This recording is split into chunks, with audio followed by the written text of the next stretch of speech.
Si votre montre automatique ne fonctionne plus correctement et qu'elle n'est plus aussi précise qu'avant ou qu'elle s'est même arrêtée, il se peut qu'elle soit magnétisée. Dans cette vidéo, je vais vous montrer dans un premier temps comment savoir si votre montre est magnétisée et ensuite on verra comment la démagnétiser sans aucun risque de l'endommager.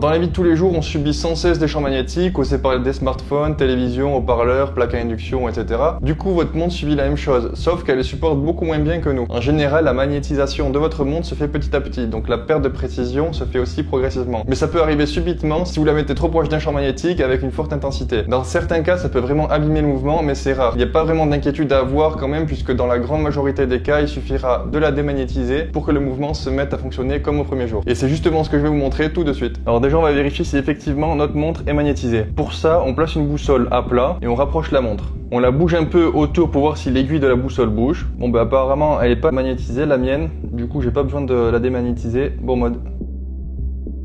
Alors voilà, là du coup l'aiguille elle bouge pas. Maintenant je vais légèrement la magnétiser, comme ça vous allez voir comment c'est facile de magnétiser une montre. Je rapproche et j'éloigne l'aimant. Ça c'est un aimant classique de tableau. Il est pas puissant du tout, mais ça suffit pour que ma montre qui tourne à plus 7 secondes par jour passe à plus 35. Je vous dis ça parce que j'ai testé hier et j'ai mesuré avec un chrono comparateur. Donc vous voyez comment un contact de quelques secondes avec un aimant pas puissant du tout peut dérégler votre montre. D'ailleurs je vais sortir un tutoriel pour vous apprendre à régler le mouvement correctement. Ça sera dispo sur ma chaîne lundi prochain. Et là on prend la boussole et cette fois-ci on a l'aiguille qui bouge. Donc là, voilà, elle bouge légèrement. En même temps, voilà, c'était vraiment pas une magnétisation puissante, mais vous voyez quand même que ça suffit. Et au chrono comparateur, on le voit directement, donc en utilisation normale aussi. Du coup, si l'aiguille bouge, ça veut dire que la montre est magnétisée. Et pour la démagnétiser, il faut un démagnétiseur. Donc c'est ce petit objet qui ne coûte vraiment pas cher. Je vous mets le lien dans la description de la vidéo si vous voulez l'acheter. Il est de bonne qualité. D'ailleurs ici, il y a écrit fabriqué en France.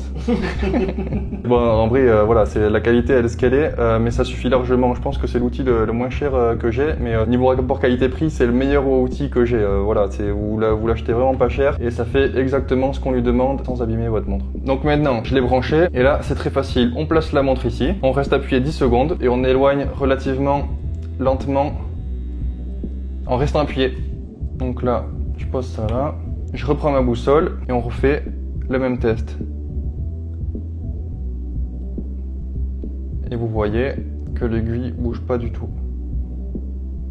Donc la montre est bien démagnétisée. Si après avoir fait la manip, l'aiguille bouge encore, il faut recommencer parce que vous l'avez sûrement mal fait. Donc du coup refaites-le bien, regardez le tuto. Voilà, c'est vraiment 10 secondes et ensuite on reste appuyé et on l'éloigne du démagnétiseur. Voilà, c'est déjà terminé, j'ai pas grand chose d'autre à dire là-dessus. Comme d'habitude, il y a mon site bbmodefrance.com dans la description. Bon mode.